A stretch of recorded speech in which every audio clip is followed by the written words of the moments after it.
हालिया पाकिस्तान भारत जंग पूरी दुनिया के लिए टेस्ट केस बनकर सामने आ चुकी है, जिसमें पाकिस्तान की चीन और तुर्किया ने भरपूर मदद की और तावन किया, तो दूसरी तरफ फ़ज़ाई, बहरी, ज़मीनी और ड्रोन जंग में नई जहतों को मुतारफ़ भी करवाया गया। लेकिन ये जंग तकनीकी, सियासी और सफारती सतह पर कई सवालात को जन्म दे गई है।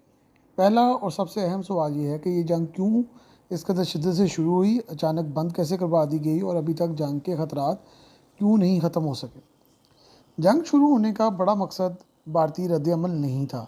सियासी तौर पर यह तमाशा करवाना कि कश्मीरियों पर हमला हो गया है, 30-40 सिविलियन मरवा देना, पाकिस्तान पे अटैक कर देना, ये तो इंडिया का एक सियासी ड्रामा हो सकता है, लेकिन इस मरतबा ऐसा नहीं था। जंग शुरू होने से पहले और जिस दिन जंग शुरू हुई है, अमरीकी सदर और नायब सदर का रवैया बहुत ही मायना-खेज था। ऐसा महसूस होता था कि इस सब के की उनको पहले ही से खबर है और सब कुछ तयशुदा प्लान के मुताबिक ही चल रहा है। इसलिए भारत का हमला बहुत मौसर और शदीद था। इस हमले को दो बड़ी वजूहात की बिना पर किया गया था। पहली वजह पाकिस्तान की तैयारी को जांचना था और दूसरी पाकिस्तान के दोस्तों का पता लगाना था, क्योंकि इस वक्त पाकिस्तान के साथ चीन के तल्लुकात पिछले कुछ अरसे में बहुत ही निचली सतह पर आ चुके हैं। तुर्की इस तरह पाकिस्तान की मदद को लपक कर आएगा, ये भी प्लान का हिस्सा ना था, बल्कि ये एक वेस्ट और अमेरिका के लिए एक बहुत बड़ा, बल्कि इंडिया के लिए एक बहुत बड़ा सरप्राइज़ था। लेकिन चीन ने दफाई, सियासी और सफारती लिहाज से जिस तरह पाकिस्तान की मदद की है, वो इंतहाई ही बेहतरीन किरदार था, जिसकी मिसाल नहीं मिलती। तुर्की ने भी अपनी दोस्ती और मोहब्बत का हक निभाया। हालात ख़राब होते ही फौरी तौर पर तुर्की ने एमरजेंसी में अपने हथियारे भेजे और वसी पैमाने पर पाकिस्तान में मिसाइल और ड्रोन भिजवा कर दोस्ती का भरपूर हक अदा किया। इसमें कोई शक नहीं कि पाकिस्तानी फ़ज़ाइया और बहरिया अगर बर वक्त एक्शन ना लेती तो सूरत हाल बहुत मुख्तलिफ होती है और पाकिस्तान को बहुत ज़्यादा नुकसान हो जाता। भारत के 75 तैयारे और कई दूरमार मिसाइल और ड्रोन्स जो हैं, वो पाकिस्तानी सरजमीन की तरफ रवा दवा थे और ये पाकिस्तानी दफाई निज़ाम और फ़ज़ाइया को टारगेट करने आ रहे थे। दूसरी तरफ पाकिस्तानी दफाई निज़ाम, फ़ज़ाइया जो है वो भरपूर तरीके से तैयार थी और वो इसके जवाब में अपने आप को रेडी कर चुकी थी। इसीलिए बहुत सारे मिसाइल और बहुत सारे ड्रोन्स जो हैं वो रास्ते में ही तबाह कर दिए गए और फिर पूरी दुनिया ने देखा कि पाकिस्तान के J-10C, JF-17 block 3, F-16 block 52 plus ने पूरी तनदेही से तमाम मिसाइलों, ड्रोन्स के अलावा फिर उनका जिस पे जो उनको बहुत ज़्यादा नाज था, राफ़ेल त्यारा, उसको भी मार गिराया। तकरीबन 6-7 त्यारे जो हैं वो कंफर्म किए जा रहे हैं।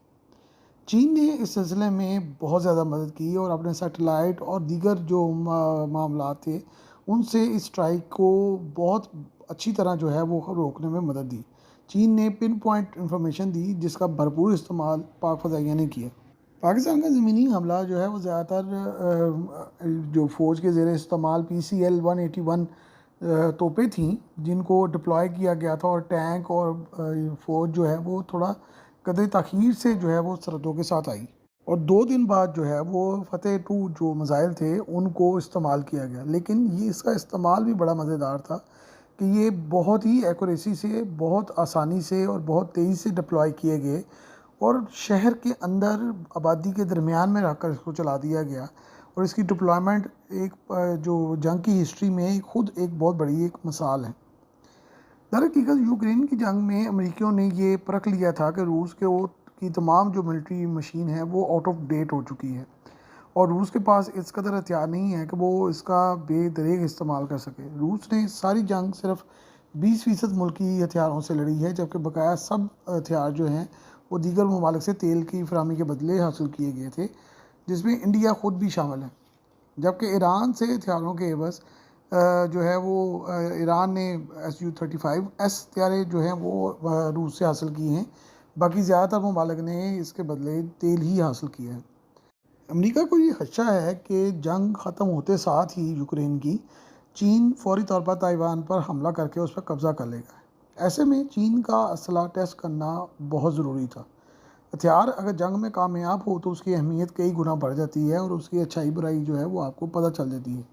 इसके 3 तरीके होते हैं। चीन और भारत की बराह रास्त जंग अगर करवा दी जाती तो अमेरिका को ये अंदाज़ा था कि भारत और चीन की जंग करवाना एक बहुत बड़ा मसला है, जिसको कोई भी हैंडल नहीं कर पाएगा और चीन भारत को खूब ठुकाई करके छोड़ेगा और एक भरपूर रवायती हमला जो है वो भारत पर किया जाएगा और जिसकी भारत ताब नहीं ला सकेगा और अरबों डॉलर की जो इन्वेस्टमेंट है अमेरिका की भारत में वो सारी की सारी ख़राब होकर रह जाएगी। इसलिए इस पंगे में नहीं किया जाया गया। अमरीकी भारत की हालत से बहुत अच्छी तरह आगाह हैं और उनकी फ़ौज और उनकी जो बैकअप है उसकी हालत से बहुत अच्छी तरह आशना है, इसलिए उन्होंने ये रिस्क नहीं लिया। दूसरा तरीका ये था कि बांग्लादेश पर हमला किया जाए, लेकिन बांग्लादेश जो चीन के 50% हथियार तो इस्तेमाल करता है लेकिन किसी बड़े रिस्पॉन्स के काबिल नहीं है। इसलिए तीसरा और आजमूदा तरीका आजमाया गया और पाकिस्तान पर ही हमला करवाया गया। पाकिस्तान जो 70% चाइनीज़ हथियार इस्तेमाल करता है, 10% तुर्की के, 18% अपने और 2% दूसरे ममालिक के, उनको ये यकीन था कि चीन का जो सारे हथियार हैं वो यहाँ पर खुले आम इस्तेमाल किए जाएंगे और उनको ये अंदाज़ा हो जाएगा कि चीन की कैपेसिटी और चीन का जो असले का मेयार है वो क्या है। अमेरिका और यूरोप को साइबर अटैक के साथ साथ तरीक़ों सलाहियतों का भी बखूबी अंदाज़ा होना था और उस पर जो अटैक हुआ इंडिया पे पाकिस्तान की तरफ से, उसमें साइबर अटैक ने बेइंतहा अहम किरदार अदा किया। पाक फ़ौज के साथ उनकी जो कोऑर्डिनेशन थी चीन के साथ वो बड़ी ही ज़बरदस्त थी और वो उस अमेरिकन को उसका पता चलना और अमेरिकन को उसका एहसास होना उनके लिए बड़ा तकलीफ देह बन चुका है। तुर्किया के बहरी जहाज़ और दीगर असला पाकिस्तान पहुंच गया। पाक बहरिया के साथ मिलकर उन्होंने जो है वो समुद्रों में पूरा इंतजामात कर लिए थे। मलेशिया, इंडोनेशिया, बांग्लादेश सभी ने पाकिस्तान की हिमायत की। लेकिन बड़े ही अफसोस और शर्म की बात यह है कि यूरोप और खलीजी ममालिक की खामोशी जो है वो पाकिस्तान के लिए एक सवालिया निशान बनकर रह गई। सबसे हैरत अंगेज़ बात यह है कि जंग अचानक बंद कैसे हो गई। पाकिस्तान का शदीद रद्द अमल में भारत के जदीद तरीन त्यारे, जदीद तरीन ड्रोन, जदीद तरीन मिज़ाइल, एयर डिफेंस और रडार सिस्टम सभी कुछ मलिया मेट हो और नाकाम होकर रह गया, जो अमेरिका और इसराइल और यूरोप और रूसी साख्ता था।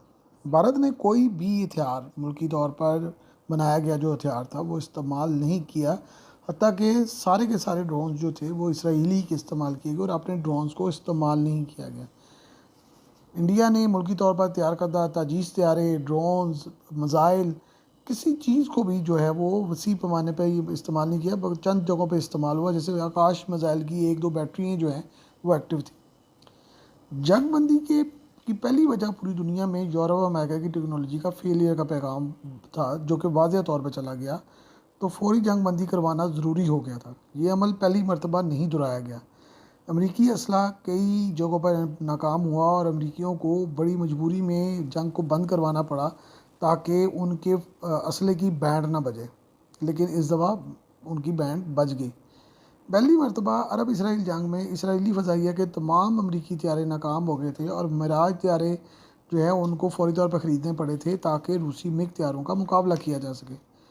दूसरी अरब इसराइल जंग में भी यही सूरत हाल हुई। मिस्र को उर्दन के ज़रिए पैगाम भिजवाया गया और अनवर सदात को जो है वो राम किया गया और जंग बंदी मुमकिन हो सकी ताकि अमरीकी असले की जो बैंड बज रही थी उसको रुकवाया जा सके और पूरी दुनिया में अमरीकियों की बेइज्जती जो हो रही थी उसको रुकवाया जा सके। कोरियाई जंग के बाद अगर देखा जाए तो अमरीकी हथियारों को तकरीबन सभी महाजों पर अफसोसनाक शर्मिंदगी का सामना रहा। जंग बंदी की दूसरी बड़ी वजह इंडिया को स्केप करवाना था और उसके जो होश थे वो वापस लाने थे, क्योंकि होश उनके उड़ चुके थे और इस कदर बड़ी तबाही के बाद फौरी तौर पर अमेरिकी ट्रांसपोर्ट तैयारों का भारत में आना बहुत ही ज़्यादा मायने खेज है। इससे दो मतलब निकाले जा सकते हैं। मतलब ये है कि अमेरिका को पता चल गया है कि इंडिया का सारा इंफ्रास्ट्रक्चर तबाह और बर्बाद होकर रह गया, लिहाजा उसको फौरी तौर पर डेवलप किया जाए इससे पहले कि पाकिस्तान या चाइना उस पर दोबारा हमलावर हों। दूसरा ये है कि वो उसको ऐसी जंग के लिए तैयार कर रहे हैं ताकि फौरी तौर पर जो है वो इंडिया दोबारा से खड़ा हो और अपना बदला ले और उसको बदले पर उकसाया और तैयार किया जा सके। अमेरिकी ट्रांसपोर्ट तैयारे भारत में लैंड कर रहे हैं और बहुत ज़्यादा जो तादाद में असला जो है वो वहाँ पे फराहम किया जा रहा है। उसकी साख्त फिलहाल मालूम नहीं हो सकी, लेकिन बहरहाल बहुत ज़्यादा असला वहाँ पर लाया जा रहा है और काफ़ी दिनों से ये सिलसिला जारी है। अमेरिकी सदर का दौरा सऊदी अरेबिया को भी कवर दिया गया है ताकि ख़बरों का महवर जो है अमेरिकी सदर का सऊदी अरब का दौरा रहे और पीछे से ये जो हथियार फराहम हो रहे हैं उनकी तरफ जो है वर्ल्ड मीडिया का ध्यान कम से कम जाए। जंग का ख़तरा इसलिए नहीं टला क्योंकि भारत और अमेरिका को उनके असल मकसद में कामयाबी हासिल नहीं हुई। इसलिए जंग को दोबारा से तैयारी के साथ शुरू करना बहुत ज़रूरी हो गया है ताकि भारत को उसका खोया हुआ मुकाम दिलाया जा सके और दुनिया में ये साबित किया जा सके कि अमेरिकी और यूरोपीय असला बड़ा ही कारगर है और जिसने हाथ उठाया या बोला उसको सरप्राइज़ दिया जाएगा। और यही सरप्राइज़ पाकिस्तान के लिए भी तैयार किया जा सकता है और हो सकता है कि चंद दिनों में ही बहुत बड़ा ख़तरनाक हमला भी पाकिस्तान पर हो सकता है कि ना हो, लेकिन यह है कि इसके इम्कानात बहुत ज़्यादा रोशन हैं। अमेरिका चीन को हर सूरत किसी मसले में इंगेज करना चाहता है और हालात बहुत बड़ी ख़राबी की तरफ जा सकते हैं, जिसकी बैटल ग्राउंड चीन और अमेरिका नहीं होंगे बल्कि पाकिस्तान होगा। अगर पाकिस्तान बैटल ग्राउंड होने से बचा तो अगला टारगेट जो है वो ताइवान हो सकता है और चीन बहुत खुशी से ताइवान को बैटल ग्राउंड बनाना पसंद करेगा।